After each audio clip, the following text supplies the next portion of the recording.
আজকের ভিডিওতে আমরা কথা বলবো প্রায় 250 বছর পুরনো জমিদারের এক ইতিহাস নিয়ে। আসসালামু আলাইকুম। আমরা আছি রূপসা জমিদার বাড়ি, ফরিদগঞ্জ।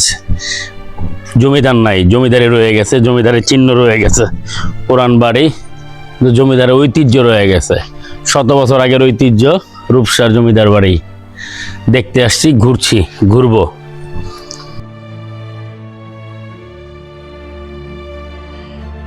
শত বছর পুরনো ইতিহাস আর পরিত্যক্ত পরিবেশ যেন এক অন্যরকম অনুভূতি তৈরি করে। বিশাল ভবন, উঁচু স্থান, নান্দনিক বারান্দা এবং কারুকাজ করা দেয়াল আজও সেই ইতিহাসের সাক্ষী হয়ে দাঁড়িয়ে আছে। সময়ের সঙ্গে সঙ্গে জমিদারি প্রথার অবসান ঘটেছে।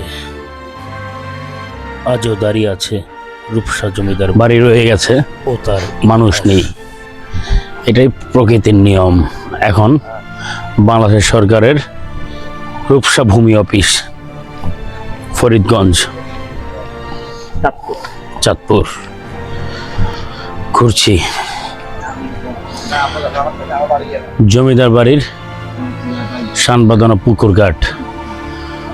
হয়তোবা কতবার, কতদিন, কত সময় জমিদার এখানে সময় কাটিয়েছে তার পরিবার নিয়ে। সেই ব্রিটিশ আমলের জমিদারি মসজিদ এখনো দাঁড়িয়ে আছে। কত সুন্দর কারুকাজ, ভিতরটা কত সুন্দর। কত সময় হয়তোবা জমিদারের পরিবার এখানে নামাজ পড়েছে। মসজিদের পাশেই রয়েছে তাদের কবরগুলো। পরিবারের প্রায় সবার কবরই এখানে আছে। একদিনে ঘোরার জন্য রূপসা জমিদার বাড়ি হতে পারে আপনার পছন্দের একটি জায়গা। ইতিহাস, জমিদারদের গল্প যদি জানতে চান, একদিনে রূপসা জমিদার বাড়ি ঘুরে আসতে পারেন। আমার ভিডিওটা ভালো লাগলে আমার চ্যানেলটাকে সাবস্ক্রাইব করে দিবেন।